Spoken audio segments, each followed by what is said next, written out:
دین اسلام ایک معاشرتی دین ہے، ایک سماجی دین ہے۔ عیسائیت کی طرح اور یہودیت کی طرح انفرادی دین نہیں ہے۔ اسلام ایک سماجی اور معاشرتی دین ہے، لہٰذا اسلام میں معاشرتی تعلقات پر، سماجی تعلقات پر بہت زور دیا گیا ہے۔ رشتہ داروں کے ساتھ، دوستوں کے ساتھ، ہمسایوں کے ساتھ، فقیروں کے ساتھ، مسکینوں کے ساتھ، یتیموں کے ساتھ، محتاجوں کے ساتھ اور مسکینوں کے ساتھ جو ہمارا سلوک و رویہ ہونا چاہیے، ان کی جو امداد ہمیں جو کرنا ہے، ان کے ساتھ جو نیک سلوک رکھنا ہے، اس کے بارے میں دین نے بہت زیادہ تاکید کی ہے۔ دین کا ایک بہت بڑا حصہ یہی ہے، سماجیات پر مشتمل ہے، معاشرتی تعلقات پر مشتمل ہے۔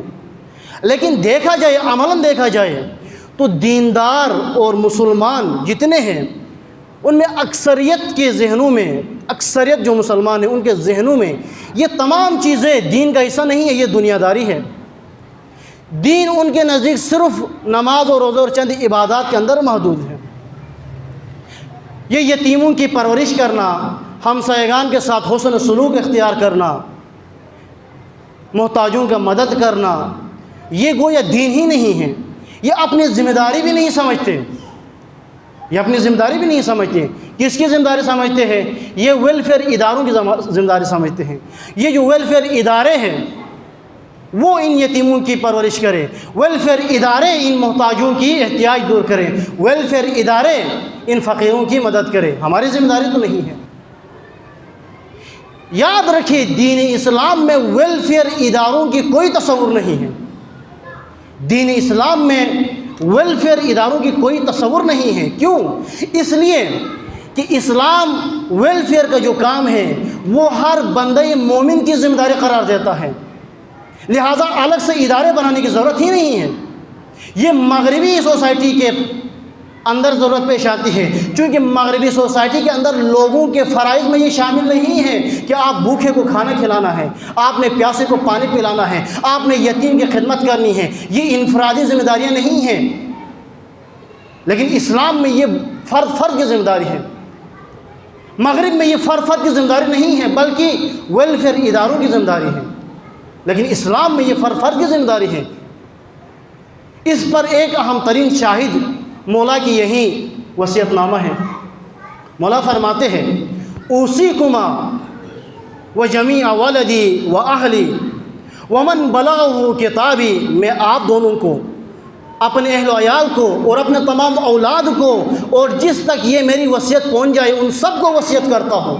فرماتے ہیں، بتقوی اللہ و نظم امرکم، آپ سب کو میں تقوی الہی کی وصیت کرتا ہوں اور اپنے امور کو منظم کرنے کی وصیت کرتا ہوں۔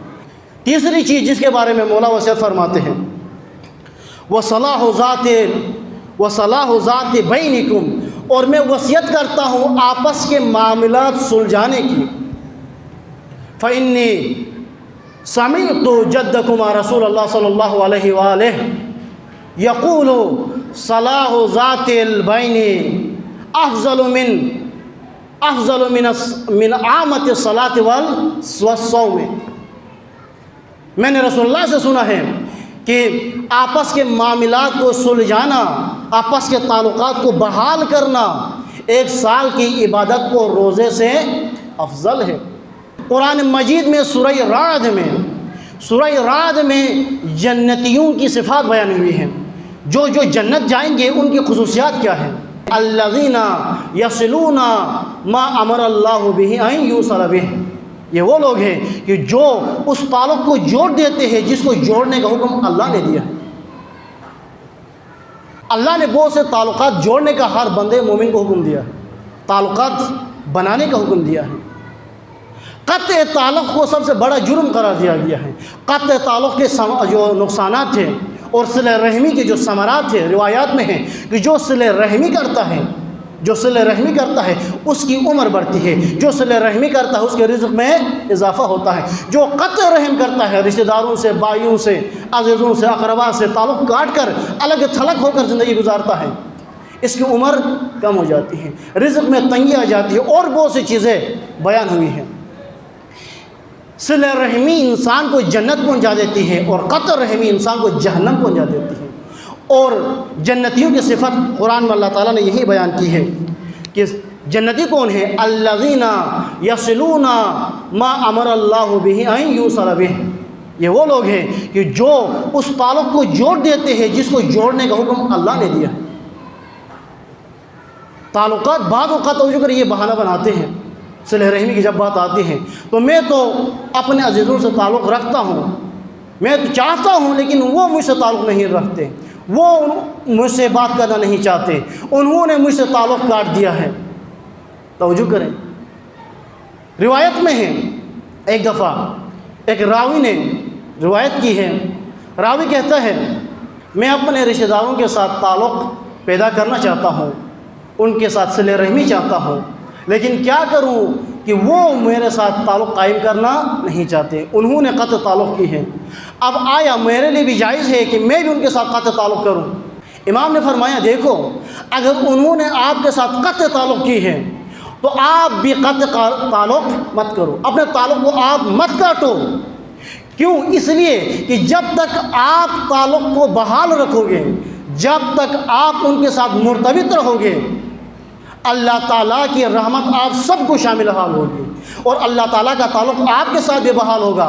لیکن اگر آپ نے بھی ان کے ساتھ تعلق کاٹ دیا تو اللہ تعالیٰ آپ سب سے اپنا تعلق کاٹ دے گا اور اللہ تعالیٰ کی رحمت سے آپ اور وہ تمام محروم ہو جائیں گے۔ اگر آپ نے بھی تعلق کاٹ دیا، اگر آپ نے تعلق نہ کاٹا، اگر صلہ رحمی آپ نے جاری رکھی تو آپ کے وساطت سے اللہ تعالیٰ ان پر بھی اپنی رحمت جاری رکھتا ہے۔ اگر آپ نے تعلق کاٹ دیا تو آپ سب محروم ہو جائیں گے رحمت پروردگار سے۔ مولا فرماتے ہیں وَاصْلَاحُ ذَاتِ بَيْنِكُمْ، میں وصیت کرتا ہوں آپ کو آپس کے تعلقات کو سلجھائے رکھو۔ آج کل مادیت کا دور ہے، مادہ پرستی نے سب سے زیادہ جس چیز کو نقصان پہنچائی ہے وہ یہی آپس کے تعلقات ہے، وہ صلہ رحمی ہے۔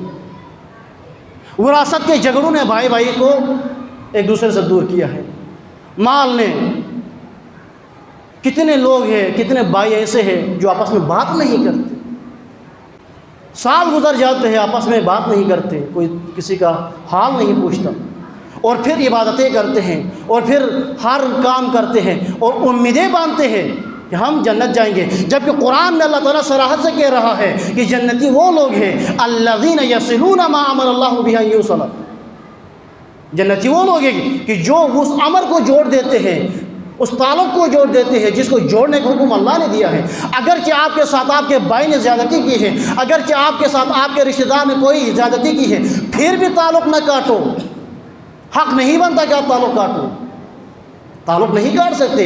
صلہ رحمی اتنی چھوٹی چیز نہیں ہے، اتنی آسان چیز نہیں ہے کہ معمولی سے کسی بات پر آپ قطع رحم کر دو۔ درود بھیجیں محمد علی محمد۔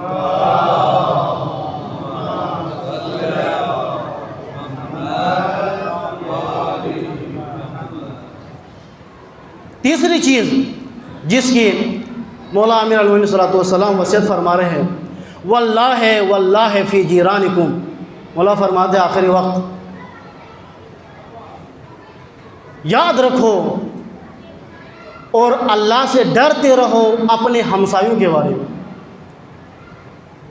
دیکھو اپنے ہمسایوں کے بارے میں اللہ سے ڈرتے رہو، چونکہ رسول اللہ نے ہمسایوں کے بارے میں اتنی تاکید بیان کی ہے، ہمسایوں کے حقوق اتنے زیادہ بیان کی ہے کہ مولا فرماتے ہیں کہ ہمیں گمان ہو گیا کہ شاید ہمسائے بھی ہمارے وراثت میں شامل ہیں، ہمارے ورثہ میں داخل ہیں۔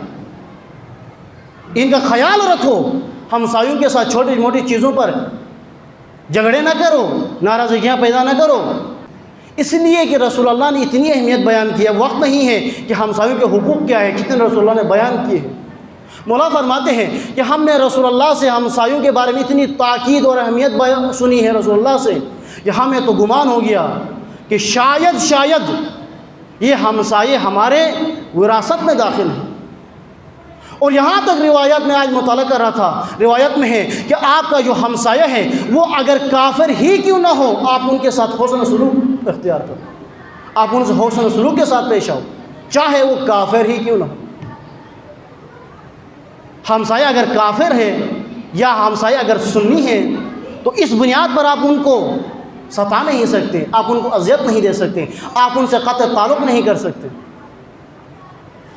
علی بن یقین روایت کرتے ہیں امام موسیٰ کاظم علیہ السلام سے،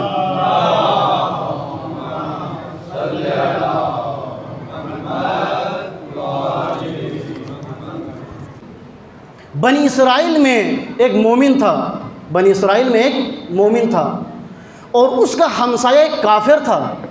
غور سے سنو، ایک مومن تھا بنی اسرائیل میں خدا پرست، اس کا ہمسایہ ایک کافر تھا۔ اگرچہ وہ کافر تھا مگر نیک سیرت بندہ تھا، اپنے ہمسایوں کے ساتھ بہت اس کے تعلقات اچھے تھے، سلوک اچھا تھا۔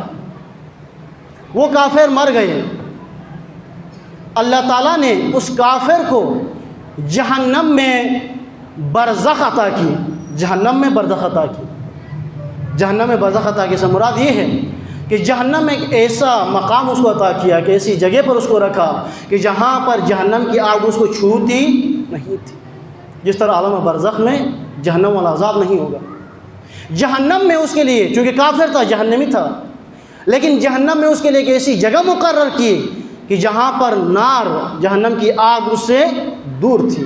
اور فرشتوں نے کہا اے کافر، اگرچہ آپ کا واقعی اور حقیقی مقام آگ تھا، جہنم کی آگ تھی، آپ کو جہنم کی آگ میں جلسانا تھا، لیکن آپ کا رویہ آپ کے اپنے مومن ہمسائے کے ساتھ آپ کا رویہ صحیح تھا، آپ کا سلوک صحیح تھا، اس وجہ سے اللہ تعالیٰ نے پسند نہیں کیا کہ آپ کو جہنم کے آگ میں جلایا جائے۔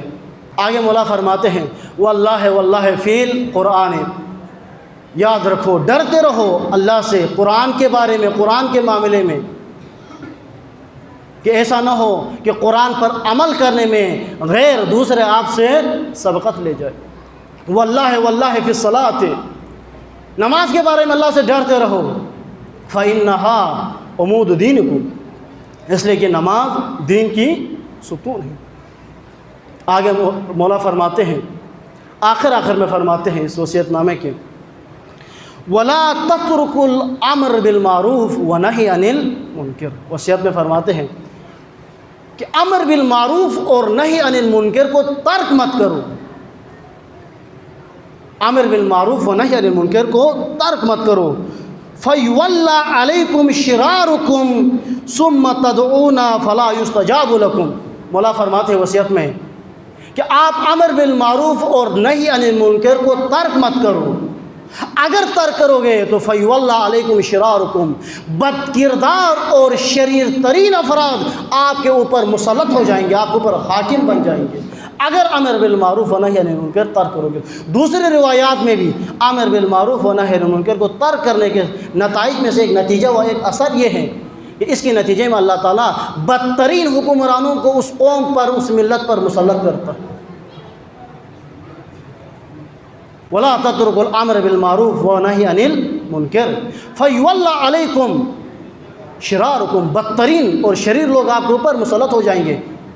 ثُمَّ تَدْعُونَ فَلَا يُسْتَجَابُ لَكُمْ، پھر جب آپ دعائیں مانگو گے، گڑ گڑا کر اللہ کے بارے میں دعائیں مانگو گے، لیکن آپ کی دعائیں قبول بھی نہیں ہوں گی اگر امر بالمعروف و نہی عن المنکر ترک کرو گے۔ اس کے نتائج یہ ہیں، آخر میں مولا فرماتے ہیں واللہ واللہ واللہ واللہ فی الایتام،